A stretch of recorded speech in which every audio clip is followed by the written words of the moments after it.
To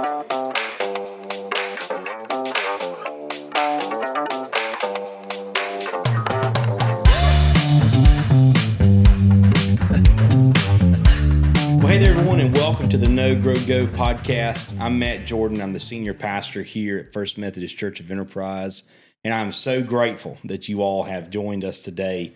Today's going to be such a special day on our podcast because we have a guest that I have known and loved for a long time, even before starting here at First Methodist Church. Who's been a great friend of my family and to my wife, Miss Tammy Ezel, our director of our Mom's Day Out and Stepping Stones Preschool. So, Tammy, introduce yourself a little bit about you, what you do, how long you've been here.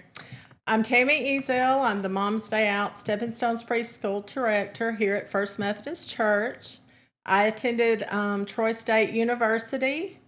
I was married to Charlie Ezel for 37 and a half years, who recently passed away.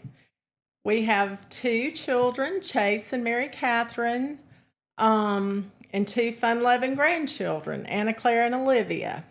And I've been a member here since 1986. 1986. And I started working at Mom's Day Out in 2008 as a 2 and 3 year old teacher / assistant director.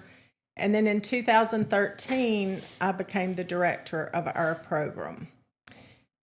And I've always had a love for children, and it's those special little hugs, special little crafts, special little things they'll come along and give you every once in a while that makes it really good. And the aha moments when you've got a quiet child who starts out a little hesitant, but you see them mature and grow into just a smart little young person. Yeah, I tell you, one of the things I love about our program, when the kids are out there playing on the playground or in the gym, and I'm walking around, and we've had the chance, the staff has, to do chapel with them, and as best we can, and get to know them sometimes through that. But this past semester, I'd walk between the fence and the building, and they would all flock over to the fence line, and they would start talking to me. What are you drinking? What you got? I said, well, I've got my coffee. What are you doing? Well, I'm checking on the windows. Are they broken? No, they're getting fixed, and they, the next day, same thing, right. Even if I walk past them and come back beside them. And so and to see that excitement and relationship build where, in August and September, they're like, who are you? And real quiet. That's right. But then they get to know you, and it's all okay. That's right. It's all okay. And Mom's Day Out's been around for a long time. We know Fort Rucker's been a great connection to supply some families for our program and those things, and as well as our church and other folks in the community. But with Mom's Day Out and Stepping Stones Preschool, what does that mean? Tell us a little bit of the history of what that program is. Mom's Day Out and Stepping Stones started in the early 1970s, kind of as a co-op. Moms met here to just keep each other's children for a while so they could do things. Then it developed into a half-day program, then full-day programs, 2 and 3 day. And it's just, our main mission is just reaching out to all children, and giving them an education in a Christian environment, a loving Christian environment. Yeah. And so now we've got not just a half day or a couple of days, but we've got the 2 day, 3 day, 5 day early care and aftercare for both of those options. All those options. We have 2, 3, and 5 day. We offer early care optionally beginning at 7:15. Extended care until 5. We still have some slots available if anyone would like to register. Yeah, and when we think about the Mom's Day Out program, I've got 2 little boys. When Reverend and I moved to Wesley Chapel, John Graham came, and of course we loved it, and being in this position, makes sometimes those things a little bit more challenging, but when a parent comes to register their child, bring their child, what can that parent expect that occurs in the classroom? What do they, outside of child care, what can they expect to have an outcome for their child while they're here? We strive to basically get them prepared for their next step.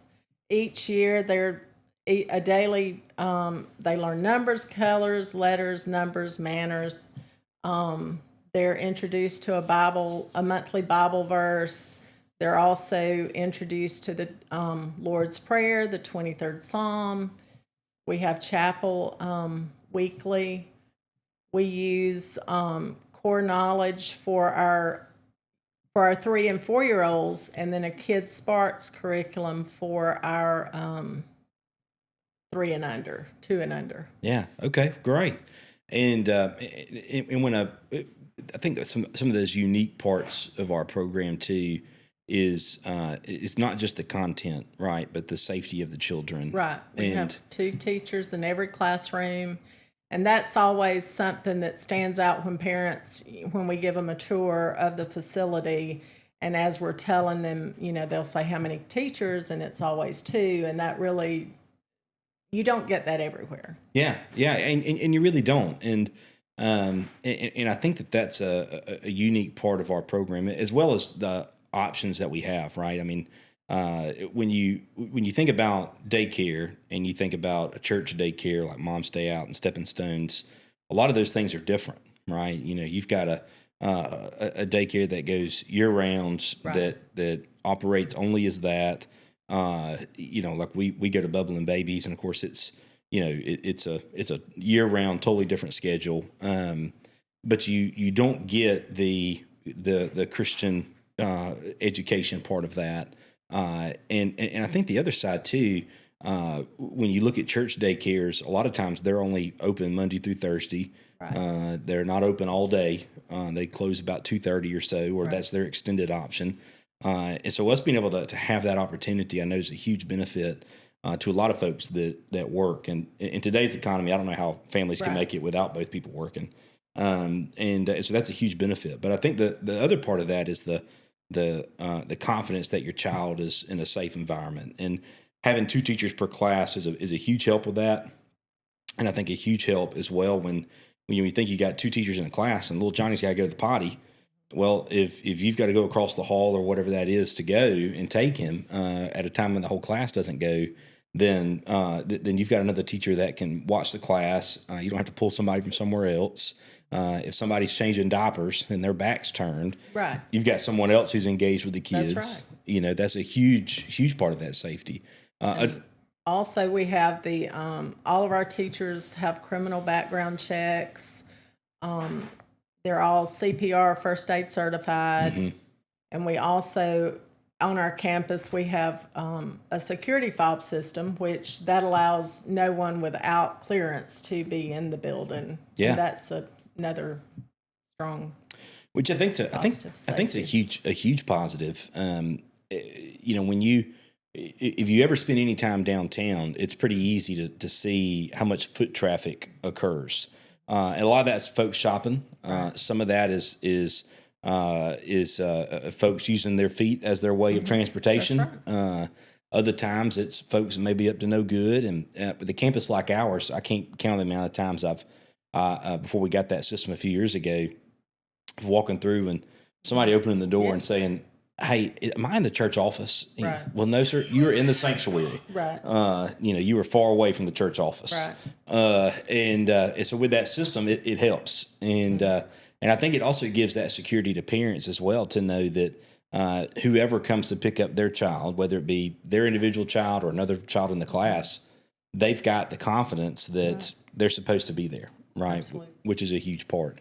And 2 other things that are a part of ours is we got security cameras in every classroom, in every hallway. That's right. Which is a huge help. And the other side of that is we have the Shepherd Safe policy. So if you've volunteered with our church in any capacity, we do a training called Shepherd Safe, and it used to be Safe Sanctuaries.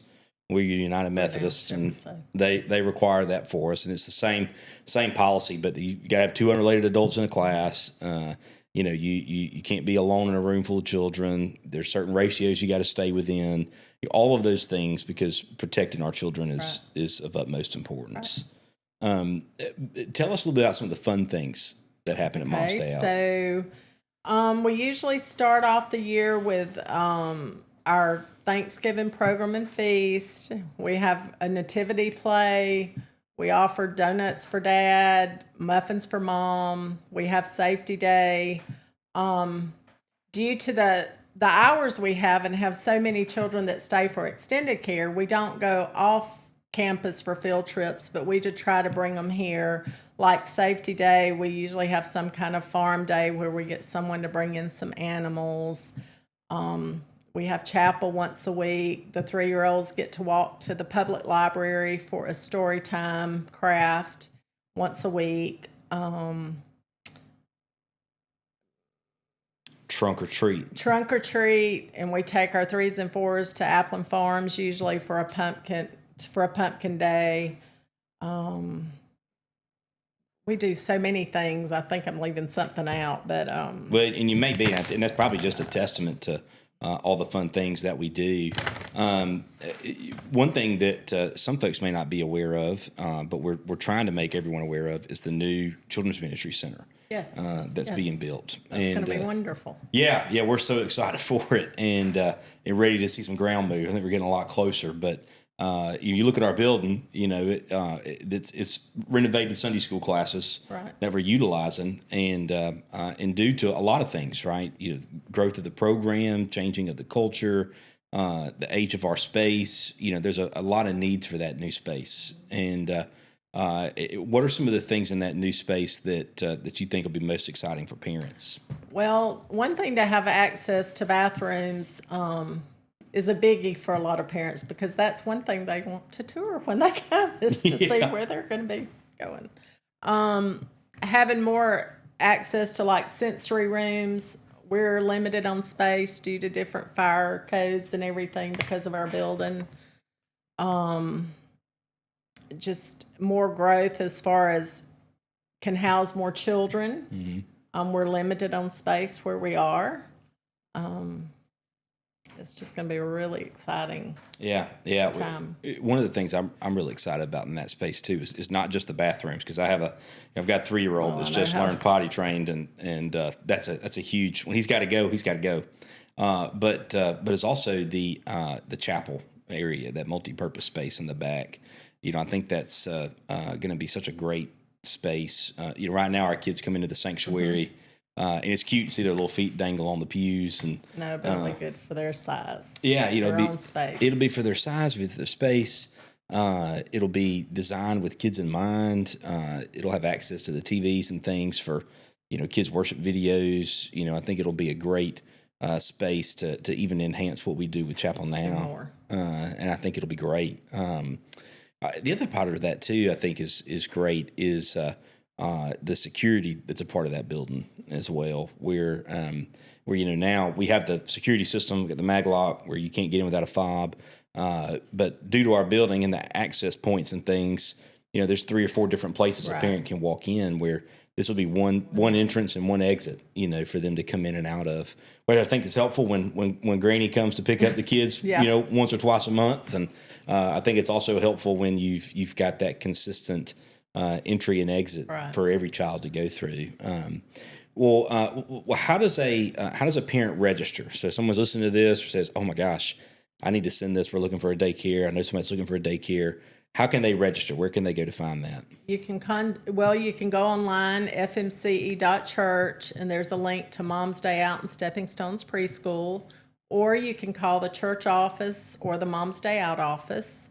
The Mom's Day Out number is 334-393-2536, and the church is 334-347-3467. I'll be happy to help you. We've got some spots available for summer camp, which starts June 22nd, and we also have a few slots left in our school year that starts in August, and we will start back August 6th. August 6th. So when folks register, that puts them on a waiting list. Is that right? If they register if there's an opening, we can If once they pay the registration fee, they are registered. Okay. If there is a waiting list, they don't pay a registration fee. They're just put on the waiting list. Gotcha. And I do have some waiting lists, but some of the classes are still open. Yeah. Now, one thing, and I know a lot of folks in the community have been, discussing and trying to figure out their options with pre-K, 4-year-old class. With Brookwood closing theirs, there's not a lot of those in our area. How many of those classes do we have, and what does that look like for us? Currently, I have one, but I have a room I could use for another one if I needed it. But we still have a couple of openings in that right now. So how many kids would you need to open up that second room? About 14. About 14. Okay. So what you're hearing, folks, is that if you're needing somewhere for pre-K, we have openings to cover that. We've got spots to fill some more people in there, Yes. which is great. Absolutely. Well, tell us what you're most looking forward to for the next school year. Next school year. Yeah.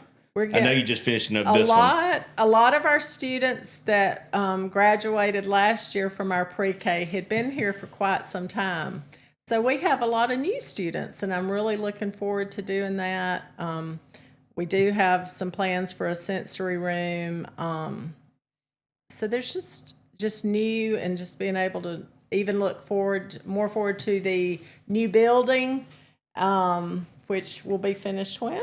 So once ground breaks, I think somewhere between the 15 and 20 month mark. Okay. So, I think the fastest that it could go, which in construction is never how it goes, would be a hope for either in August of 28 or the end of 27. Summer camp may be the first thing in there. If we could hit that mark. The architects finished up all their drawings. They're waiting on the engineers to finish up their part, and then we'll be ready to move some dirt, which we're excited for. Well, before we end, if there was a parent that came to you and said, "Give me one reason why my child should come here," what do you think it would be? As a parent and grandparent, not only will they be ready for the next step, but our teachers are very loving, and they're very compassionate, and they love what they do. And we take each child, no matter what the issues are, good or bad, and find a way to make this a good home for them. Yeah. We like them to be treated as you would treat them at home, in a loving Christian environment. Amen. That's a good answer. Well, folks, you've heard it here. If you're looking for a daycare to sign up for, or you know someone that needs one, pre-K all the way to 5 weeks, 5 months? 2 months to 5 years. 2 months to 5 years here at First Methodist Church. Go to fmce.church. You can click on the Mom Stay Out tab, register through there. You can call the church office at 334-347-3467. You can also email Tammy at mdo@fmce.church, and we hope to see you and your family soon, and just be in prayer for us as we get ready for summer camp, as we prepare for the next school year, and as we prepare for what's to come with the new Children's Ministry Center. We're thankful for all of you, and I hope and pray that you join us soon. Make sure to share. Make sure to subscribe to the YouTube page and click that little notification bell so that you're aware of whenever we post our next video. Have a great week, friends.